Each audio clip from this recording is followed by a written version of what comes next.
pour toute ton action, Seigneur. Amen, amen.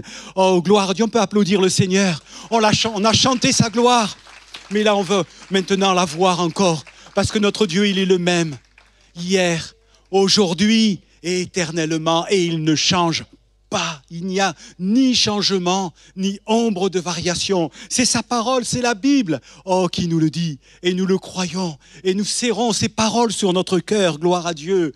Oh, c'est merveilleux de lui appartenir. Vous savez, on a fêté la Pentecôte.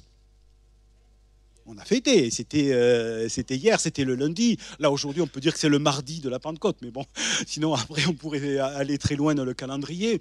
Mais la Pentecôte, oh, gloire à Dieu. Ah, alors, j'ai fait une petite interprétation personnelle, mais on y reviendra. Parce que pour moi, oh, la Pentecôte, c'est quelque part la moisson. C'est la moisson, c'est ça, si je ne me trompe pas.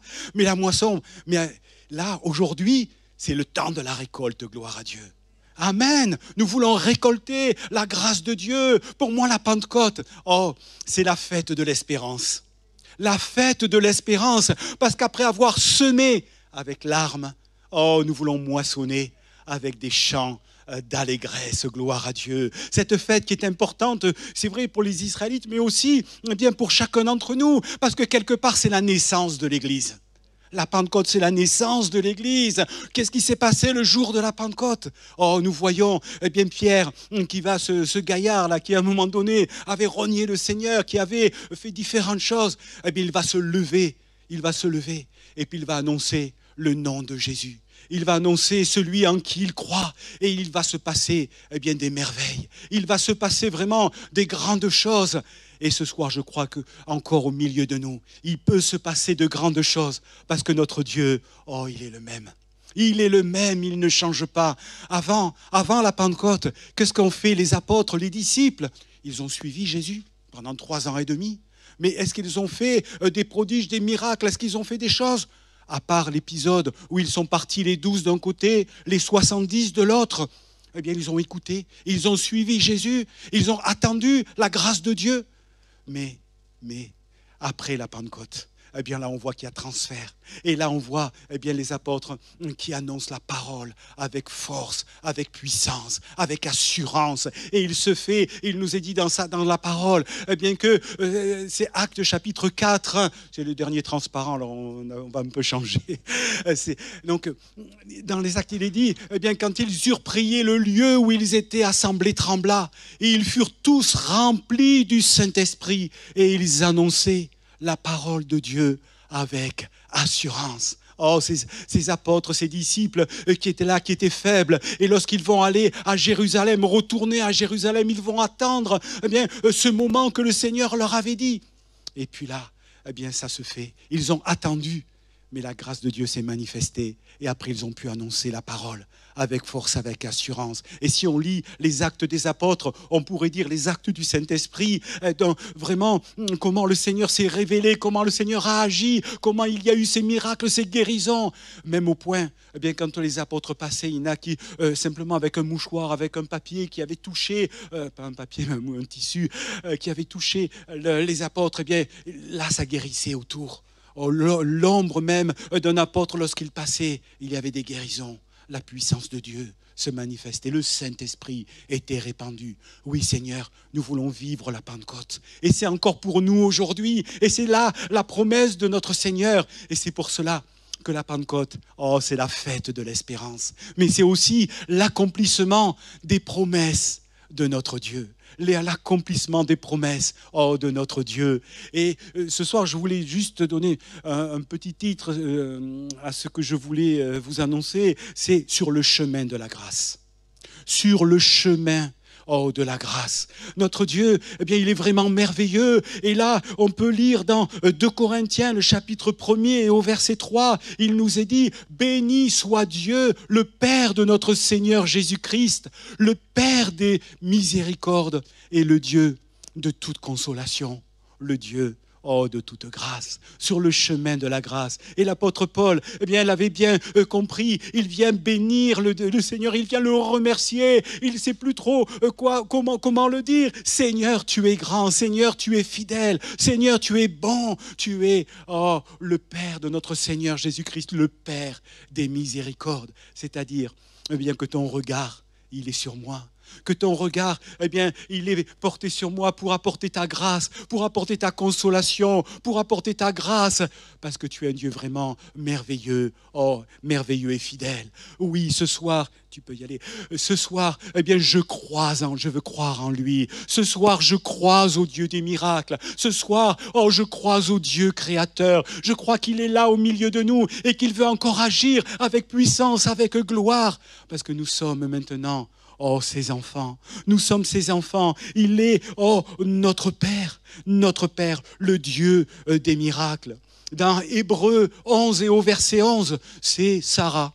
Elle ne s'appelle pas encore ça. Oui, son nom a peut-être, il a déjà été changé, mais avant elle s'appelait Sarah, et maintenant c'est Sarah. Et là, il nous est dit, c'est par la foi que Sarah, que elle-même, malgré son âge avancé.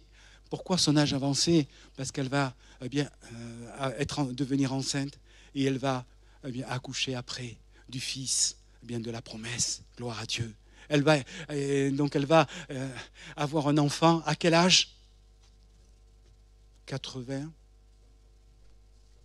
Oui, presque 100 ans. Ah, mesdames, voyez, l'espoir n'est pas perdu. Mais notre Seigneur, il est fidèle. Notre Seigneur, il est grand, il est glorieux. Notre Seigneur, non, stop, d'accord. Le Seigneur, il est puissant. Et Sarah, malgré son âge avancé, fut rendue capable d'avoir une postérité parce qu'elle crut à la fidélité de celui qui avait fait la promesse. Notre Dieu, il est fidèle. Elle a cru simplement à celui qui lui avait fait la promesse. L'an prochain, tu auras un enfant. Mais je ne peux pas, je suis stérile, c'est impossible. Et vu mon âge. Mais le Seigneur, tout est possible avec lui. Tout est possible. Tout est possible. Avec lui, c'est vraiment merveilleux. C'est glorieux. Et lorsque on s'attend à lui, nous pouvons voir sa gloire se manifester. Je me souviens de cette jeune femme qui était au milieu de nous il y a quelques années de cela. Pas si longtemps, il y a 7-8 ans. Mais elle ne pouvait pas avoir d'enfant. C'était difficile. Et là, on a prié pendant des mois. On a prié que le Seigneur la rende fertile, que le Seigneur la visite. Gloire à Dieu, aujourd'hui elle a 2 enfants au milieu de nous. Le Seigneur a répondu à la prière parce qu'il est notre Père. Il est notre Père, le Père des miséricordes, le Père de toute consolation, mais aussi le Dieu des miracles. Le Dieu des miracles. Et je me souviens aussi de ce frère où j'étais en région parisienne. Bien lui, il avait pas mal d'enfants. Et il y a une de ses petites filles, un jour, il y a une voiture qui passe sur une voie rapide. Et la petite fille, elle fait plus de 10 mètres de hauteur. Elle est renversée par une voiture. Elle est entre la vie et la mort. Et là, ce grand-père, qu'est-ce qu'il fait? Qu'est-ce qu'il fait? Il se met à genoux. C'est un croyant. Il se met à genoux pendant plusieurs jours et il crie à Dieu. Il crie à Dieu que le Seigneur la relève, la guérisse. Oh, gloire à Dieu, elle a été relevée. Le Seigneur l'a bénie. Elle a eu même des enfants par la suite, cette jeune fille. Mais c'était vraiment merveilleux de voir la puissance, la gloire de Dieu. Amen, mon Dieu. Il est le Dieu des miracles. Il fait tout à merveille. Et c'est pour cela que je veux avec force, et je pense avec beaucoup d'entre vous, crier: je crois en lui. Je crois au Dieu des miracles. Je crois que ce qu'il a fait hier, les miracles, ce n'était pas seulement pour le temps de la Pentecôte. Ce n'était pas seulement pour le temps des apôtres. Mais c'est encore vrai pour aujourd'hui. Je crois en lui. Dans Romains chapitre 1er et le verset 16, il est écrit: car je n'ai point honte de l'évangile. C'est une puissance de Dieu pour le salut de quiconque croit. Toujours le verbe croire. Et ce soir, nous voulons serrer cette parole sur notre cœur. Oui, nous n'avons point honte de la bonne nouvelle, de l'évangile, de ce que le Seigneur annonce. Parce que le Seigneur nous annonce, c'est vrai, une année de grâce dans sa parole. Et là, il nous annonce tellement de promesses que nous voulons les voir s'accomplir. Il est notre Père. Il est celui qui veut agir. Il est celui qui veut se révéler avec puissance. D'autres versets de la parole de Dieu, lorsque On voit dans Éphésiens chapitre 1, dans Colossiens chapitre 1, vous les avez aussi toujours qui s'affichent. En lui, nous aussi, nous sommes devenus héritiers. Car en lui ont été créées toutes choses. C'est l'apôtre Paul qui va parler. Et rien que dans ses épîtres, il va mentionner plus de 160 fois. En lui, dans le Seigneur, par lui, plus de 160 fois. Il a tellement bien réalisé la grâce de Dieu. Il a fait une expérience avec Dieu. Il a rencontré vraiment personnellement le Seigneur. Comme le Seigneur veut se révéler à chacun d'entre nous, comme il veut faire cette rencontre. Mais en lui, en lui, nous avons tout pleinement, nous dit sa parole. La prééminence de Christ, il est, notre Dieu. Il est celui qui veut agir sur le chemin de la grâce. Et cette grâce, véritablement, elle est pour chacun, vraiment pour chacun d'entre nous. Et ce soir, eh bien, je t'invite vraiment à lever les yeux vers lui. Non pas sur cette estrade, parce que je ne suis qu'un homme, mais à lever les yeux vers notre Dieu. Parce que sa parole, elle est glorieuse. Sa parole, elle est puissante. Lève les yeux vers lui. Parce qu'avec lui, tout peut arriver. Tout peut changer.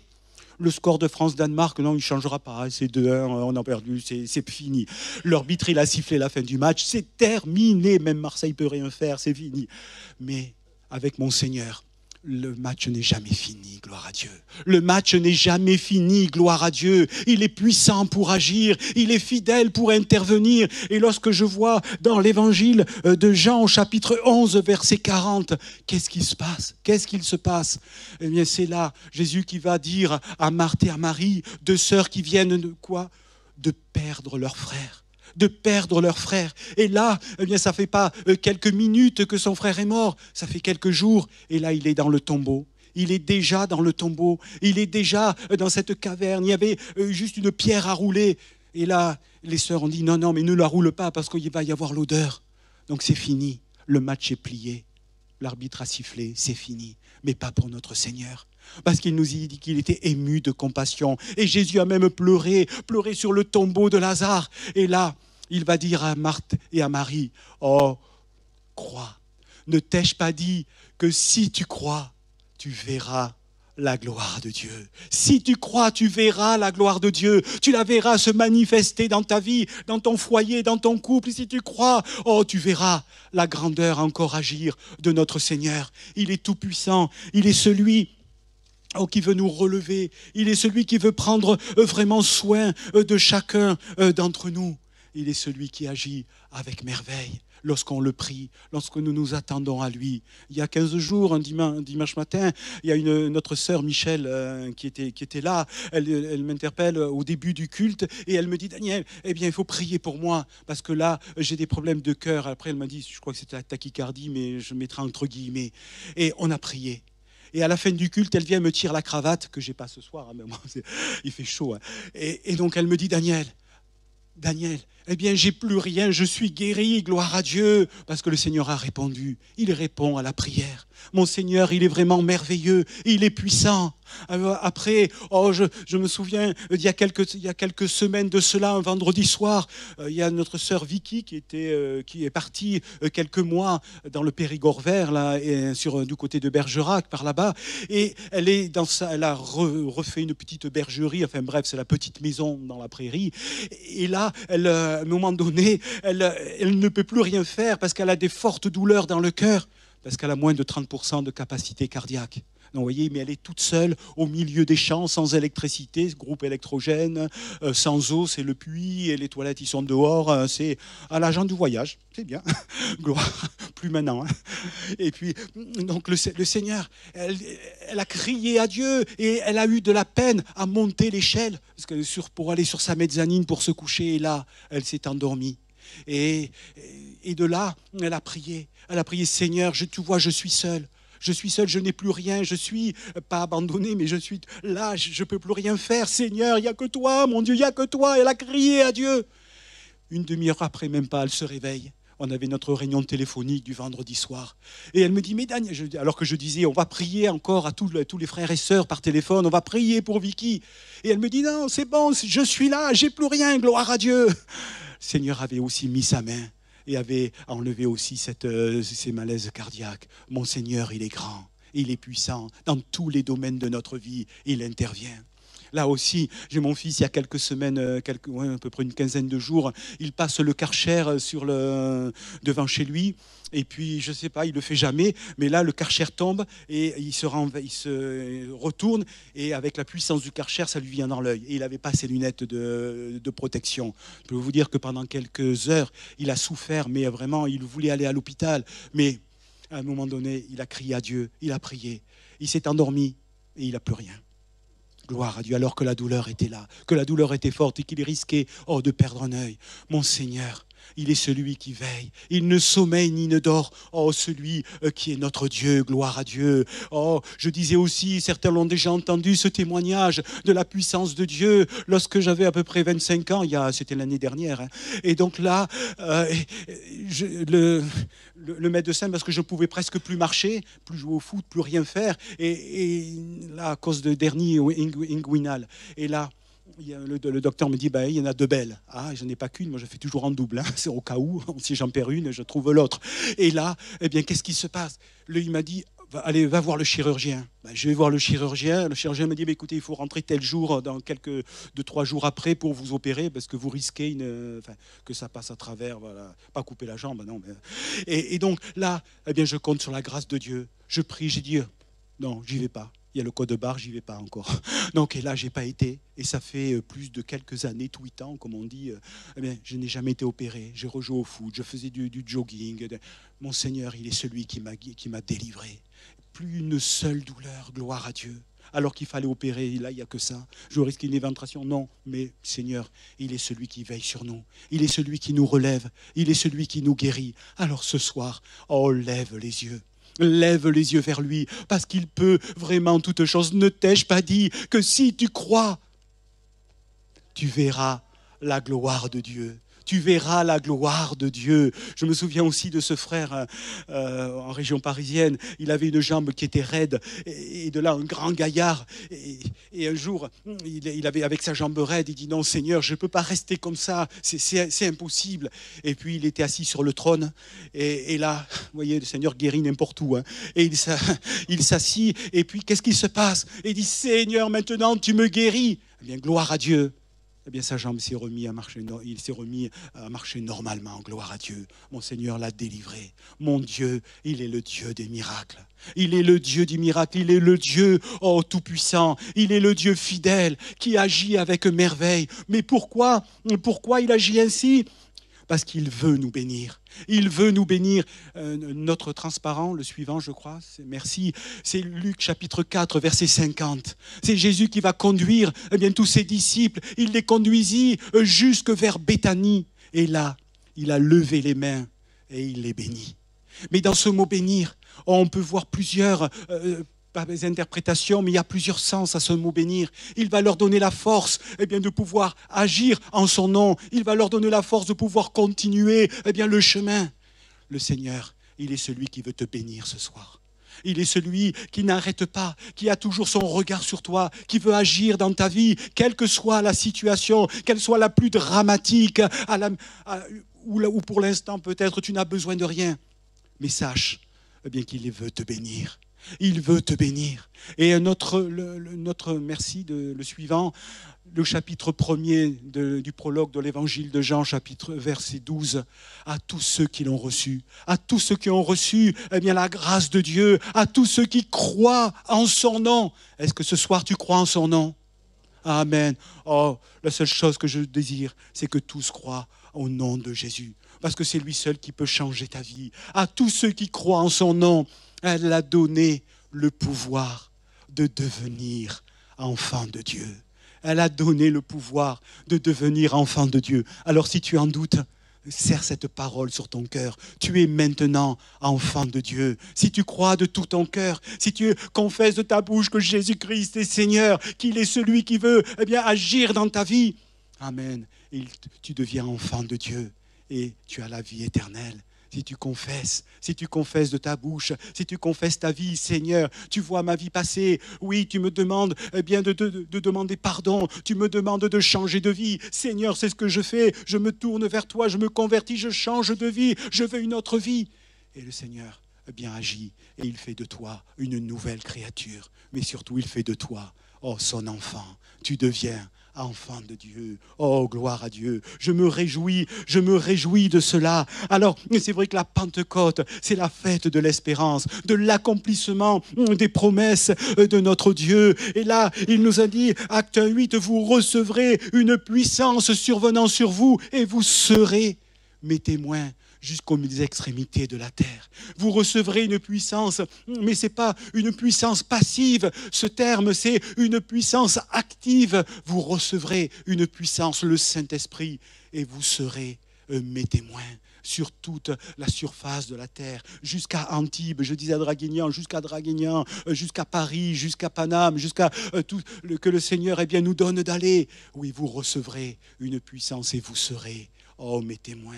Portons ce message de l'Évangile. Je n'ai point honte de l'Évangile. C'est une puissance de Dieu pour le salut de quiconque croit. Mon Seigneur, il peut tout faire dans ma vie. Il peut agir et je veux la lui laisser. Christ est ma vie. Christ est ma vie et je veux le servir avec force. Alors c'est vrai qu'il y a des moments difficiles, des moments où on sème. Et quand on sème, des fois, c'est pas simple. La terre est dure, surtout en ce moment avec la sécheresse. Alors si on veut taper avec le bécu, c'est dur. Mais on verse des larmes, on pleure. Et dans les lamentations de Jérémie, je vous invite quand même à le lire, même chez vous, parce qu'il y a pas mal de versets. Là, j'ai fait juste un condensé.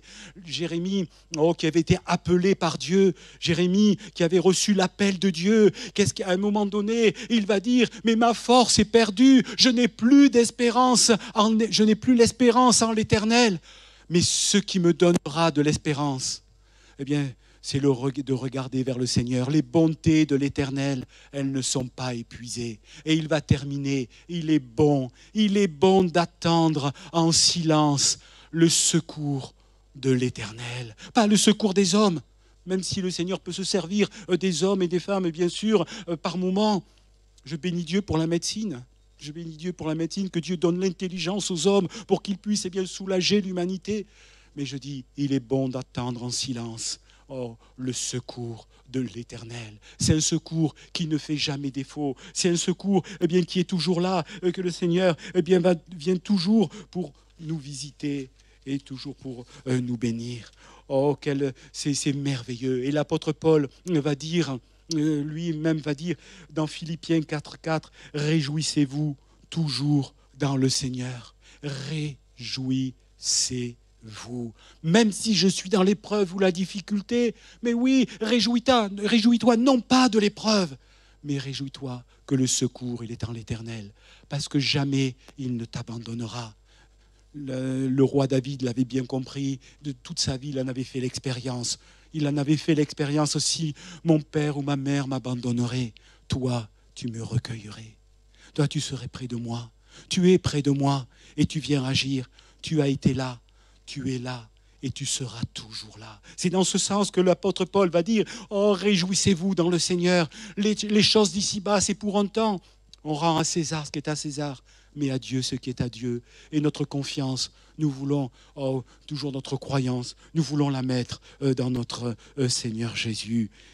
Voilà ce que je voulais simplement partager avec vous ce soir, parce que le temps passe, mais simplement lever les yeux. Levez les yeux vers le Seigneur, parce qu'il est celui qui agit et qui veut agir dans votre vie. Il est celui qui veut prendre soin de vous. Il est celui qui veut intervenir dans votre vie. Il est celui qui veut non pas seulement vous baptiser du Saint-Esprit pour ceux qui ne le sont pas encore, mais il est celui qui veut nous rétablir dans notre santé. Il est celui qui veut agir dans notre foyer, même s'il est brisé, même s'il n'y a plus d'espoir humainement. Je peux dire qu'il y a un espoir en notre Dieu, parce que c'est lui qui ne brise pas le roseau cassé, nous est-il dit dans sa parole. Il n'éteint pas le lumignon qui fume, mais s'il y a une petite braise, le Seigneur peut faire rallumer le feu. Et là, je me souviens de ce couple en région parisienne où c'était fini. Ils n'avaient pas encore d'enfants. La femme, elle sortait dans les boîtes de nuit, elle trompait son mari ouvertement. Et lui, il était là, triste et malheureux. Et il est venu au Seigneur. Gloire à Dieu. Et là, son foyer s'est complètement rétabli. Et maintenant, ils ont 3 enfants magnifiques. Le Seigneur, les a bénis. Il est celui qui change toutes choses, qui remet l'amour dans notre cœur. Il est celui qui remet toutes choses en place, parce que toute puissance lui appartient. Et Paul, et je le rappelle, je le répète, je le redis et je le redirai encore, en lui, nous avons tout pleinement. En lui, nous avons tout pleinement, même si la situation est désespérée, s'il n'y a plus rien. L'arbitre, il n'a pas sifflé la fin du match.